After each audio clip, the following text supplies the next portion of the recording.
Vamos abrir a Bíblia Sagrada, meus irmãos.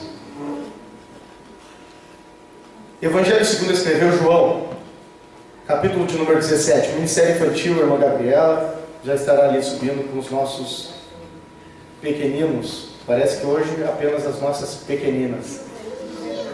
Ah, não tem? Ok, o Bernardo também.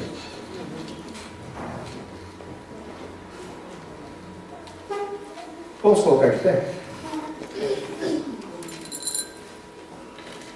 Evangelho de João, capítulo de número 17, são 26 versículos. É a oração sacerdotal, a denominada oração sacerdotal de Jesus. E eu quero convidar a igreja com muita reverência, nós fazermos leitura nesse texto, porque é ele que eu vou trabalhar essa noite aqui. Tendo Jesus falado estas coisas, levantou os olhos aos céus e disse: Pai, é chegada a hora, glorifica teu Filho, para que o teu Filho glorifique a ti. Assim como lhe conferiste autoridade sobre toda a carne, a fim de que ele conceda a vida eterna a todos os que lhe deste, e a vida eterna é esta, que te conheçam a ti, o único Deus verdadeiro, e a Jesus Cristo a quem enviaste. Eu te glorifiquei na terra, consumando a obra que me confiastes para fazer. E agora, glorifica-me, ó Pai, contigo mesmo, com a glória que eu tive junto de ti, antes que houvesse mundo. Manifestei o teu nome aos homens que me deste do mundo. Eram teus, tu nos confiaste, e eles têm guardado a tua palavra. Agora, eles reconhecem que todas as coisas que me tens dado provêm de ti, porque eu lhes tenho transmitido as palavras que me deste, e eles as receberam e verdadeiramente conheceram que saí de ti, e creram que tu me enviaste. É por eles que eu rogo, não rogo pelo mundo, mas por aqueles que me deste, porque são teus. Ora, todas as minhas coisas são tuas, e as tuas coisas são minhas, e neles eu sou glorificado. Já não estou no mundo, mas eles continuam no mundo, ao passo que eu vou para junto de ti, Pai Santo. Guarda-os em teu nome, guarda-os em teu nome que me deste, para que sejam um, assim como nós. Quando eu estava com eles, guardava-os no teu nome que me deste, e protegi-os, e nenhum deles se perdeu, exceto o filho da perdição, para que se cumprisse a Escritura. Mas agora vou para junto de ti. Isto falo no mundo, para que eles tenham o meu gozo, a minha alegria completa em si mesmos.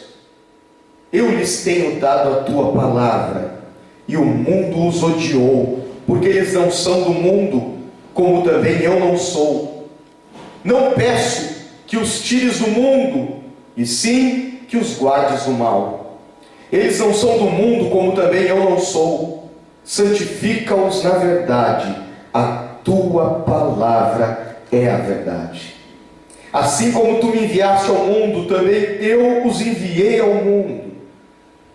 E a favor deles, eu me santifico a mim mesmo, para que eles também sejam santificados na verdade. Não rogo somente por estes, mas também por aqueles que vierem a crer em mim, por intermédio da sua palavra, a fim de que todos sejam um, como és tu, ó Pai, em mim, e eu em ti, também sejam eles um em nós, para que o mundo creia que tu me enviaste. Eu lhes tenho transmitido a glória que me tens dado, para que sejam um, como nós o somos, eu neles e tu em mim, a fim de que sejam aperfeiçoados na unidade, para que o mundo conheça que tu me enviaste e os amaste, como também amaste a mim. Pai, a minha vontade é que onde eu estou, estejam também comigo os que me deste, para que vejam a minha glória que me conferiste, porque me amaste antes da fundação do mundo. Pai justo, o mundo não te conheceu, eu, porém, te conheci. E também estes compreenderam que tu me enviaste. Eu lhes fiz conhecer o teu nome, e ainda o farei conhecer, a fim de que o amor com que me amaste esteja neles, e eu neles esteja. Amém. Tome assento, meus irmãos.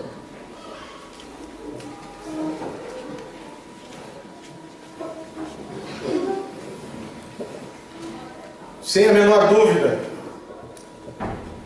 esse é um dos momentos do Evangelho e da tradição cristã mais sérios para a vida da igreja. Esse é o momento em que nós temos Jesus fazendo a sua última intercessão, enquanto cumpria o seu ministério terreno. E esse é um momento lindo, maravilhoso, que é denominado de a oração sacerdotal, porque o Senhor Jesus, diante do Pai, assume um papel de um sacerdote e começa a orar, a interceder. E essa intercessão, meus irmãos, nesse capítulo, ela tem pelo menos 3 divisões. Versículo de número 1 a 5, Jesus ora por si mesmo. Dos versículos 6 até o versículo de número 19, Jesus ora pelos seus discípulos, aqueles que estão com ele naquele momento. E do versículo de número 20 até o versículo de número 26, Jesus ora por todos os seus discípulos ao longo da história, incluindo aqueles que ainda haverão de crer. E esse momento da oração sacerdotal de Jesus, ele se reveste de um significado todo especial para os cristãos.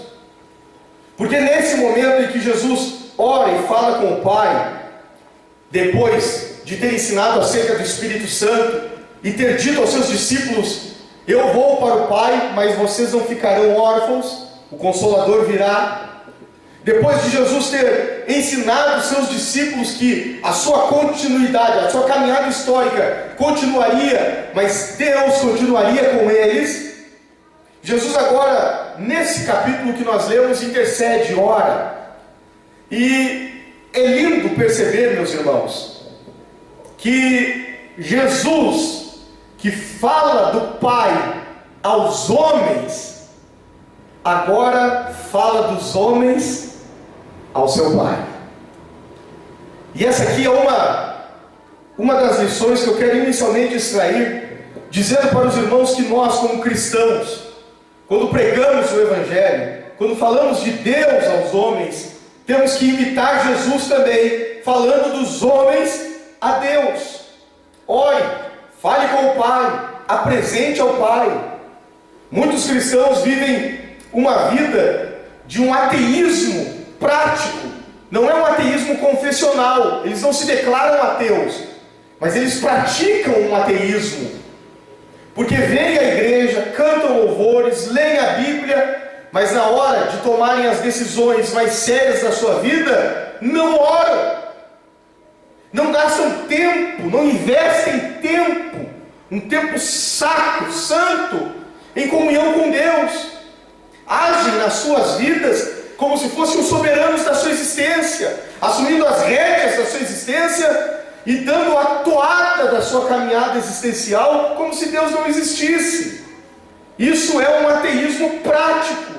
Nós precisamos aprender a orar. Cristãos não fazem absolutamente nada sem orar. Nós oramos sempre, por tudo, porque aprendemos isso com Jesus de Nazaré. Jesus nos ensina isso. Agora é o momento derradeiro do cumprimento da sua missão. E nessa oração, onde ele se apresenta como sacerdote e o próprio sacrifício, os versículos iniciais, Jesus, na sua oração, nos ensina algumas coisas concernentes à salvação. Em primeiro lugar, Jesus deixa claro na oração intercessória que fez, que a salvação é uma dádiva de Deus aos homens por meio dele próprio, Jesus de Nazaré. E que a salvação é um plano estabelecido por Deus e executado por Deus. Jesus inicia a sua oração dizendo: Pai, é chegada a hora. Meus irmãos, a salvação é um plano eterno de Deus. Deus não está brincando de jogar dados, Deus não está brincando de ser Deus. Nós é que não temos o domínio do amanhã, nós é que não sabemos absolutamente nada de nada. E nós precisamos nos despir dessa nossa arrogância existencial e reconhecer a nossa finitude, a nossa limitação. Agora, o nosso Deus, o Deus a quem nós adoramos e servimos, a quem louvamos, com quem falamos por meio da oração hoje à noite, é um Deus de eternos propósitos, e bendito seja o nome dele. A salvação é um plano estabelecido e preparado pelo próprio Deus. Deus não está brincando de salvar. A salvação é um projeto que nasceu no coração de Deus. Meus irmãos, se Deus não decide nos salvar e nos perdoar, nem nos criar Ele teria. Se Deus não decide nos perdoar e nos salvar, nem nos criado Ele teria. Entendam o peso e a seriedade disso. De maneira que agora Jesus está dizendo: Pai, o plano eterno, chega o momento da sua execução na história. E eu quero ler com os irmãos aquilo que Pedro escreveu acerca disso. 1 Pedro, carta que nós estamos estudando na quarta-feira,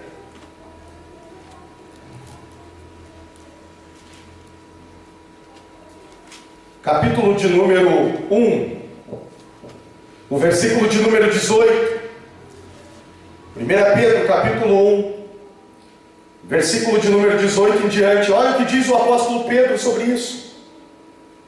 Ele diz assim: sabendo que não foi mediante coisas corruptíveis, versículo 18, como prata ou ouro, que fostes resgatados, comprados da vossa fútil, vazia maneira de viver, fútil procedimento que vossos pais vos legaram.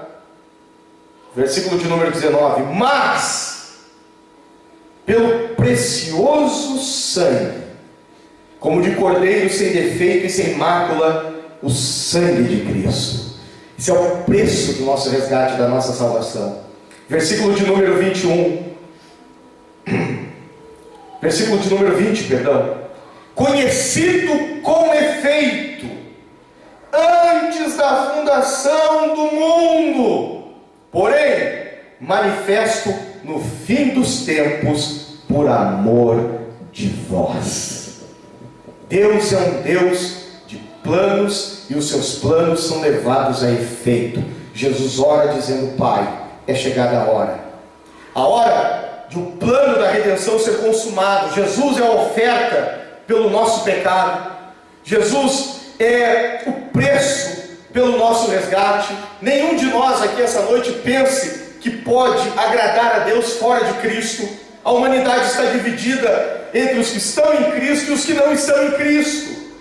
Sabe por que nós hoje à noite chegamos no culto, levantamos as mãos e dizemos: Deus é santo, porque eu estou em Cristo, eu estou oculto em Jesus, e nele e sobre ele está o amor do Pai. Em Jesus eu tenho livre acesso à presença de Deus, e eu adoro, bendigo, exalto, engrandeço o seu nome. É em Jesus de Nazaré. E isso Cristo vai deixar muito claro no início dessa oração que faz. Sequencialmente, meus irmãos, e eu não disponho de tempo suficiente para fazer a exposição pormenorizada desses 26 versículos que nós lemos, mas existe algo que eu preciso essa noite compartilhar com a igreja, especialmente porque nós estamos vivendo uma semana que antecede ao ato do batismo bíblico. Na oração de Jesus pelos seus discípulos e por aqueles que haveriam de crer, Jesus, ele traz à tona aqui pelo menos 4 questões. A primeira é a salvação. Ele ora por nossa salvação. A segunda, ele ora por nossa segurança. Jesus ora pela nossa firmeza, a nossa segurança. Ele intercede ao Pai, pedindo: Pai, guarda-os, protege-os, mantenha-os seguros, firmes.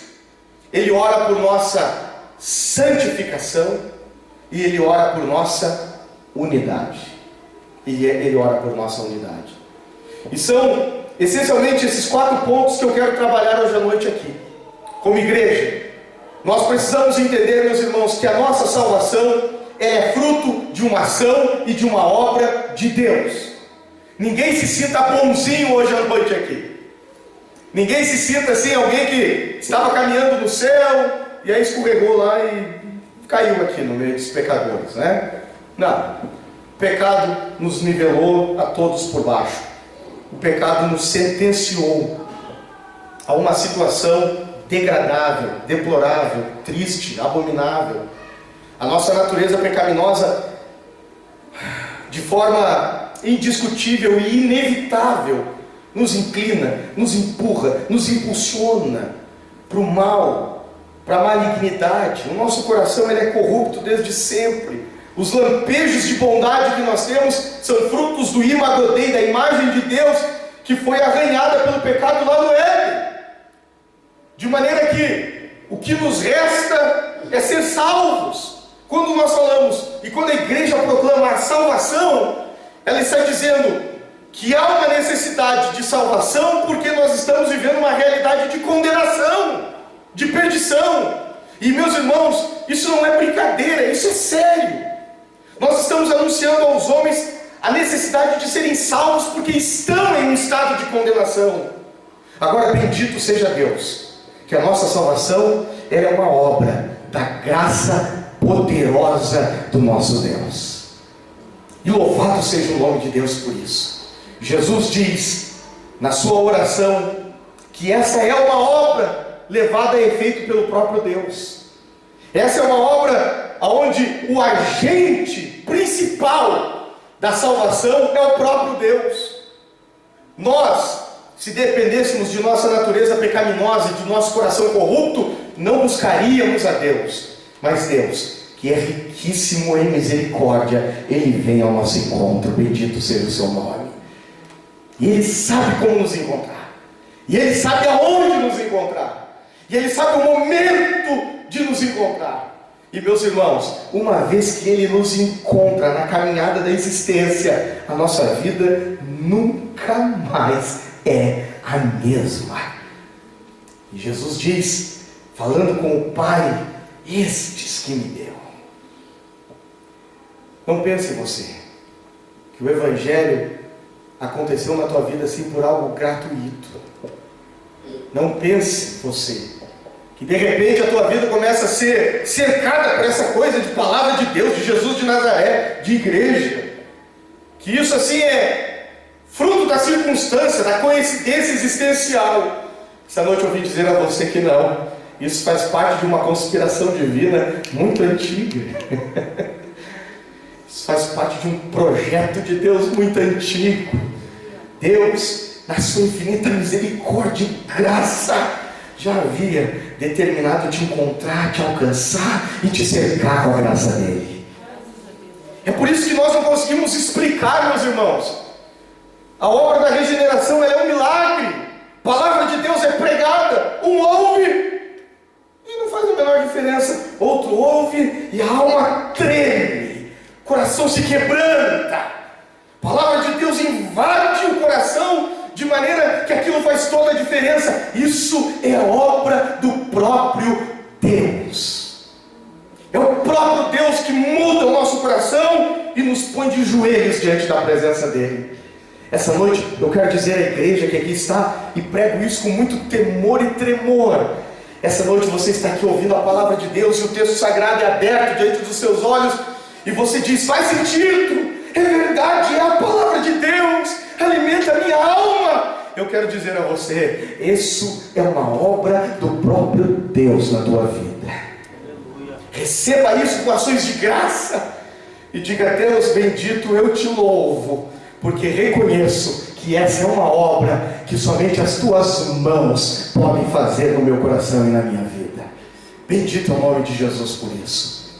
Agora, a oração de Jesus, ela não tem apenas, nesse momento da intercessão, O enfoque na nossa salvação também o tem na nossa segurança. Jesus olha para o Pai nesse momento de comunhão e ele diz: Pai, guarda-os. Pai, guarda-os. Sabem por quê, meus irmãos, que eu e vocês nunca verão no irmão Davi um pastor cerceador, controlador da vida de quem quer que seja? Eu vou ensinar o evangelho para vocês.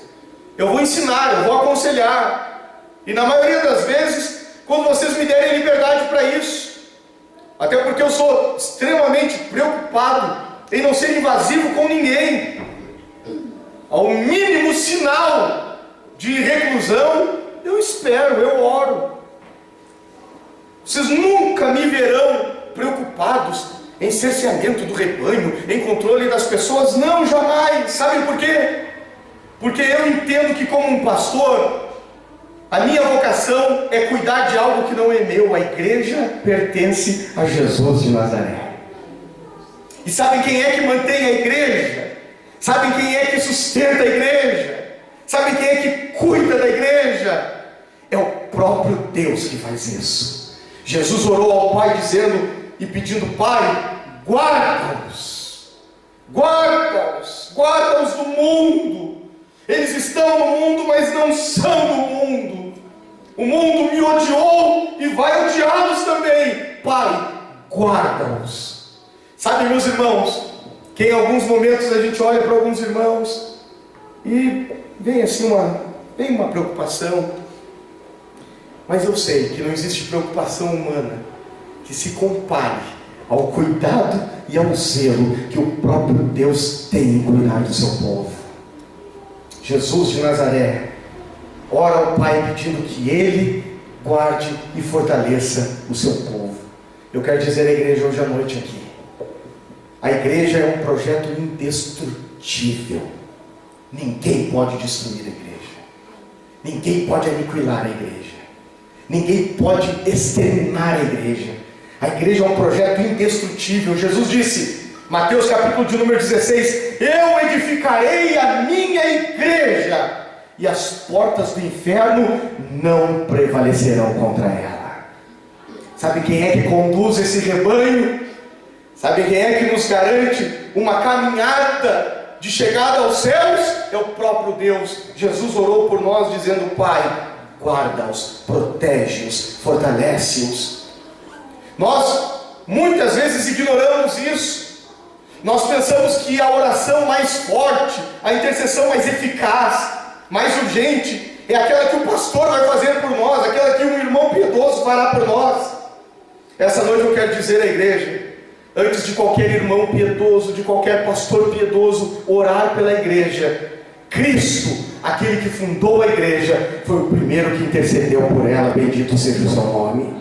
E de Jesus eu só espero o melhor sempre. De Jesus eu só espero o melhor sempre. Vocês não cuidam bem daquilo que compram? Sim. Eu vejo o zelo dos homens dessa igreja com o carro novo. Alisa aquele carro, cuida daquele carro. Às vezes chega a dar até um certo ciúmes em alguma esposa. Tamanho é o seu, que nós cuidamos daquilo pelo qual nós compramos, aquilo que nós investimos algo, não é assim? É assim. Jesus comprou a igreja com o seu próprio sangue. Jesus comprou a igreja com a sua vida. Ele cuida da igreja. E eu quero, nessa noite, com a graça de Deus, dizer a você: tua vida está sendo guardada pelas mãos de Jesus de Nazaré. Jesus cuida da sua igreja. Você não está só nesse mundo. Você não está abandonado nesse mundo. Você não está isolado nesse mundo. Aquele que te resgatou para ser dele, aquele que te resgatou para fazer parte do povo dele, é o mesmo que te salva, mas ele não te salva e depois de salva ele diz: agora vai, agora anda. Não, ele te salva, e a partir do momento que ele te salva, ele te segura com as mãos dele, e você não anda só, nunca mais. O Senhor Jesus disse: eis que estou convosco todos os dias, até a consumação dos séculos. Nós temos um Deus que é presente, está conosco. Talvez essa seja a razão pela qual o salmista Davi, no Salmo de número 23, quando sente o cuidado pastoral de Deus, ele declama o seu salmo dizendo: o Senhor é o meu pastor. Alguém que diga assim, ele talvez se equivocou. Se ele é pastor e ele se coloca como ovelha, essa relação tem que ser uma relação com o rebanho. Ele teria que ter dito: o Senhor é o nosso pastor. Mas não, nesse momento o salmista está sentindo o cuidado pastoral de Deus a ele. E quando Deus nos cuida, e quando Deus nos trata, Ele o faz de maneira a nos fazer sentir como se ninguém mais existisse nesse mundo, como se ninguém mais estivesse ao nosso lado. Quando Ele nos cuida como se apenas nós existíssemos. E é por isso que o peito do salmista Davi, ele explode em alegria, e ele diz: se é dos outros eu não sei, agora quando Deus me cuida, eu sei dizer que o Senhor é o meu pastor e nada me faltará. Bendito seja o nome do Senhor Jesus. Ele é aquele que cuida da sua igreja, e a oração intercessória de Jesus vai exatamente nesse sentido. Saibam, meus irmãos, que a nossa suficiência para viver o Evangelho, ela não é de nós mesmos, é graça que nós recebemos de Deus. É graça que nós recebemos de Deus. Você acha que você é firme na fé, porque é forte, porque é bom? Coisa nenhuma. É a graça de Deus, é o braço poderoso do Pai, guardando-nos no mundo, guardando-nos do maligno, guardando-nos do mal. É o braço poderoso de Deus nos sustentando.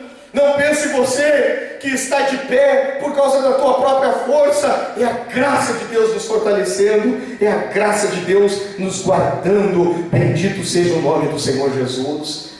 Essa noite saia desse tempo com a certeza de que o Deus que edificou e fundou a igreja, o Deus da Bíblia, é um Deus que guarda e cuida do seu povo. Eu sou guardado por Deus. Eu não estou só nesse mundo. Ainda que eu ande pelo vale da sombra e da morte, e com isso eu não sou isento de situações difíceis, de momentos de dor, de momentos de perdas, de situações de conflito para as quais eu não vou ter respostas. Quantas vezes muitos de nós aqui se encontram em uma situação e a nossa primeira postura é perguntar: por quê? Nós não temos respostas, muitas vezes, não é? Na maioria delas, inclusive. Agora saiba que em todas as circunstâncias da vida, o Deus que salvou-nos para si é um Deus que nos guarda, está conosco. Você não está só. Você não está só. Você não está só. O Deus da Bíblia é um Deus que te guarda, é um Deus que te protege, é um Deus que te fortalece. Bendito seja o nome do Senhor Jesus. Mas mais, Jesus, na oração sacerdotal, Ele também ora pelos seus discípulos, pelo seu povo, e Ele pede ao Pai que nós sejamos santificados. Versículo de número 17 do capítulo de número 17 diz: santifica-os na verdade, a tua palavra é a verdade. Assim como tu me enviaste ao mundo, também eu os enviei ao mundo. Ser igreja, ser povo de Deus, é ser salvo pelo próprio Deus, é ser guardado e sustentado pelo próprio Deus, mas também é ser santificado pelo próprio Deus. O povo de Deus é um povo que tem um vocativo, tem um chamado à santidade. E santidade não é perfeição. A palavra santidade, do grego agiasmos, significa separação. É Deus nos separando do pecado para si, para Ele. Não é possível querer estabelecer uma relação com Deus na impureza e no pecado. Não é possível querer andar com Deus na imundícia do pecado. A graça de Jesus, o sangue do Cordeiro, nos lava da imundícia do pecado e nos arranca de lá, tirando as algemas que nos prendem, para que nós vivamos para Deus e com Deus. Mas a chamada da igreja é uma chamada a uma vida de santidade. E é por isso, meus irmãos, que nós não podemos arredar 1 milímetro com relação à Escritura. Sabe por que aqui nós não perdemos tempo com outras coisas? Nosso culto não é uma distração de tantas coisas. Aqui nós oramos, cantamos a Deus e a Cristo, e os cânticos, eles são sim analisados, examinados. Nós não cantamos qualquer coisa para Deus de forma nenhuma. Nós não cantamos aquilo que nós temos vontade de cantar. Tem muita gente que diz por aí: eu adoro a Deus do meu jeito. Não, Deus só tem um jeito de ser adorado, e é do jeito dele. Se Deus não for adorado do jeito dele, ele não é adorado de jeito nenhum. Então nós não estamos aqui para transformar a igreja num circo. A igreja não é um shopping center, um bazar de consumo. Nós nos reunimos aqui para nos encontrar com Deus e com a sua palavra, como povo de Deus e como família de Deus. E é por isso que nós temos esse zelo e essa preocupação. A Escritura é aberta. Nós nos reunimos às quartas-feiras aqui para orar uns pelos outros e nos alimentar da palavra de Deus, porque Jesus disse: santifica-os na verdade, a tua palavra é a verdade. E à medida que nós somos limpos pela palavra, que a nossa vida de santificação cresce. Cristãos que não se envolvem com a Escritura tornam-se anões, nanicos, caricaturas. Cristãos que frequentam a igreja, mas não se alimentam da palavra de Deus, tornam-se religiosos, casca grossa, caricatura do evangelho, coisa mais feia do mundo. Gente que entra e sai das igrejas, mas é uma caricatura horrorosa, é uma contradição ambulante. Gente que a gente olha e diz assim: mas como é que pode estar dentro da igreja esse cidadão? Não entendeu nada, claro que não entendeu nada. Não alimenta a alma da palavra, não se alimenta da Escritura, não deixa a palavra de Deus penetrar o seu coração, a sua mente, a sua vida. E à medida que a palavra de Deus vai sendo exposta, e nós vamos nos alimentando, nós vamos entendendo, é que Deus vai nos lavando pela palavra da verdade. E a Escritura é a Escritura que santifica o povo de Deus. Não são pastores, não são guias, não são leões de chácara cuidando da vida das pessoas. Meus irmãos, que Deus nos guarde disso aqui. Nós não somos leões de chácaras da vida de ninguém, de forma nenhuma. Agora a palavra de Deus, ela é poderosa, ela é viva, ela é eficaz, e ela é mais penetrante do que qualquer espada afiada de 2 gumes. Ela penetra até a divisão da alma, do espírito, das juntas e medulas, e ela, a palavra de Deus, é apta para discernir os pensamentos e as intenções do coração, e não há criatura alguma que esteja encoberta perante ela. Quando a palavra de Deus é ministrada, o nosso coração é revelado, a orientação de Deus vem, o consolo do Senhor nos alcança, a pureza de Deus vai sendo infundida em nós por sua graça, por seu amor e por sua bondade. Essa noite eu desafio você que se diz cristão a examinar a sua vida e de fato identificar qual é o tempo que a Escritura tem tido na tua vida. Qual é o tempo que a palavra de Deus tem tido na tua vida e no teu cotidiano? Eu sei que tem muita gente que não perde o programa de rádio, não perde a novela, não perde sei lá o que, mas não tem tempo para a Escritura. E tem muitos que se dizem cristãos. Eu estou falando daqueles que se dizem cristãos, são frequentadores de igreja há muito tempo. Aí quando se abre a Escritura e se prega a palavra, diz: não estou entendendo, mas que coisa estranha. É Bíblia, meu querido, é o alimento da igreja, é a comida dos cristãos. Se sinta envergonhado se a palavra de Deus te causa estranheza. Fique com vergonha se a palavra de Deus é algo para você estranho, distante. Permita que o Espírito de Deus essa noite, e que a oração de Jesus de Nazaré, porque Jesus orou por mim e orou por você essa noite, dizendo: Pai, santifica-os na verdade, a tua palavra é a verdade. A igreja ama a Deus, e porque ama a Deus, ama a sua palavra, e porque ama a sua palavra, é modelada por Deus pela verdade da Escritura Sagrada. Amém? E em último lugar, meus irmãos, Jesus, ele ora pela nossa santificação, pedindo que a palavra de Deus nos santifique, nos molde, E antes que eu trabalhe o último ponto, eu preciso dizer isso. A obra da graça de Deus é linda. Como não amar um Deus que nos ama quando nós não merecíamos ser amados? A santificação é esse processo, é um processo onde a graça de Deus vai modelando o caráter de Jesus em nós. Quantos de nós que por causa do pecado perderam a sua inocência para a vida? O pecado em muitos de nós impingiu uma maldade moral, uma maldade relacional. Quantos de nós que por causa do pecado desenvolveram temperamentos profundamente malignos? Gente que tem distorções do temperamento, gente que é extremamente desconfiada e por causa dessa desconfiança começa a imaginar coisas e agir sobre essa imaginação como se essas coisas fossem verdades. Não tem gente assim? Tem.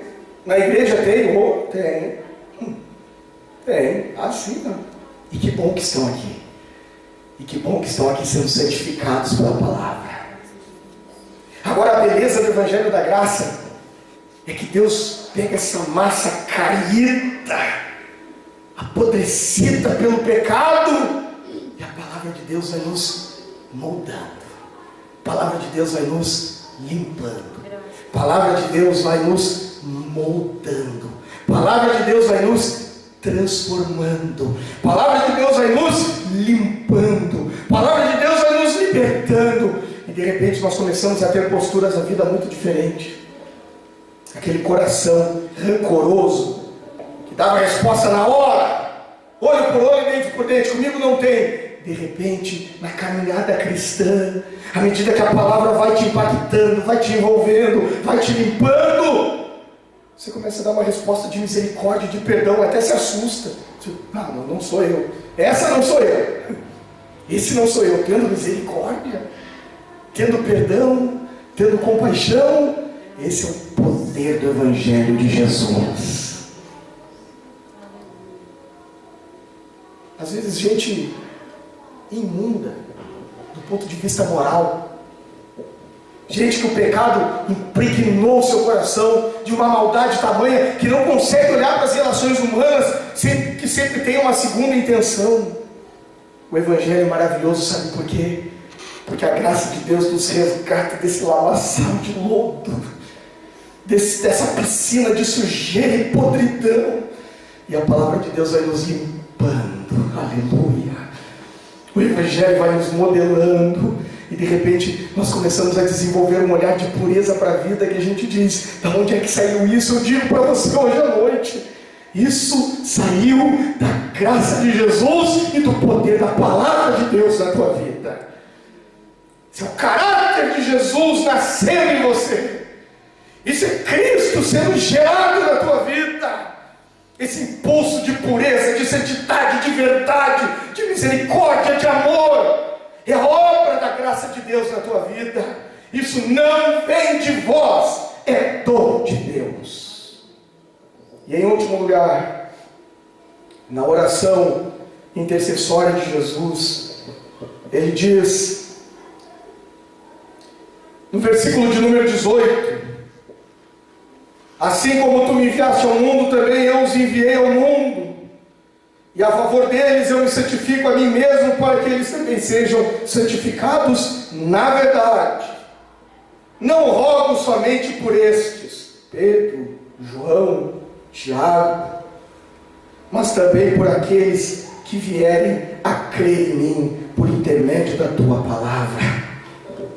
Oscar Pereira, Jesus no Getsemane orou por nós. Aleluia. Adeus, Oscar Pereira. Congregação Oscar Pereira da Assembleia de Deus, vinculada ao distrito Partenon. Jesus no Getsemane, quando estava suando gotas de sangue, ele orou por mim e ele orou por você. Bendito seja o nome de Jesus. E a oração de Jesus, nesse último aspecto, ele ora pedindo ao Pai por nossa unidade. Versículo de número 21. A fim de que todos sejam um, como Tu és, ó Pai, em mim, e eu em ti. Também sejam eles um em nós, para que o mundo creia que tu me enviaste. Eu lhes tenho transmitido a glória que me tens dado, para que sejam um, como nós o somos. Eu neles, e tu em mim, a fim de que sejam aperfeiçoados na unidade, para que o mundo conheça que tu me enviaste e os amaste, como também amaste a mim. Quando Jesus ora pela unidade da igreja, em primeiro lugar, essa unidade é importante porque Jesus pediu. Ele pediu que o povo de Deus fosse unido, que nós vivêssemos uma vida de unidade. Então isso é importante por si só. Agora, essa unidade ela se reveste de uma outra importância. A unidade da igreja é um testemunho da obra da graça de Deus ao mundo. Quando Jesus ora pela unidade da igreja, Ele ora pedindo, Pai, para que o mundo creia, observando a unidade da igreja. Eu me recordo em dezembro, quando cheguei aqui, alguns irmãos me diziam, tem que fazer evangelismo, temos que fazer evangelismo no bairro. Claro que temos que fazer e vamos fazer. Mas antes de mais nada, o Espírito de Deus tem que levantar uma igreja unida aqui. Antes de nós sairmos espalhando folhetos nas casas das pessoas que moram nesse bairro, a oração de Jesus pelo Oscar Pereira precisa ser levada a efeito, e um povo unido tem que ser levantado aqui. A unidade da igreja é um testemunho da graça de Deus ao mundo. Quando os incrédulos entrarem aqui e perceberem a unidade com que nós vivemos o Evangelho, Deus usará a nossa comunhão para enlaçar esses corações para a glória do seu nome. E eu tenho uma boa notícia a dizer aos irmãos. Eu já começo a vislumbrar lampejos dessa comunidade poderosa no Espírito que Deus vai levantar aqui nessa igreja. Ainda é um embrião, é um núcleo pequenininho, mas tudo no reino de Deus começa pequeno, não? O maior projeto da história humana, que é a redenção, começou na manjedoura. E para a glória de Jesus eu já começo a vislumbrar lampejos dessa comunidade unida em amor, que é levantada pelo próprio Deus aqui nesse lugar, no nome de Jesus. Ser igreja é ser desafiado por Deus a uma vida coletiva, é cuidar e ser cuidado, é ajudar e ser ajudado, é auxiliar e ser auxiliado. Não dá para pensar em ser igreja, cristão, discípulo de Jesus, numa vida isolada, numa vida fechada, numa vida blindada. Não seja apenas um frequentador da igreja, seja membro da igreja. Vamos conviver. O povo de Deus é desafiado a conviver. Amado irmão Davi, é difícil conviver, claro que é. Claro que é, a natureza pecaminosa que todos temos é um problema para as nossas relações, mas o desafio da graça de Deus é esse. Nós fomos chamados por Jesus para vivermos em unidade para a glória de Deus. Isso é ser igreja.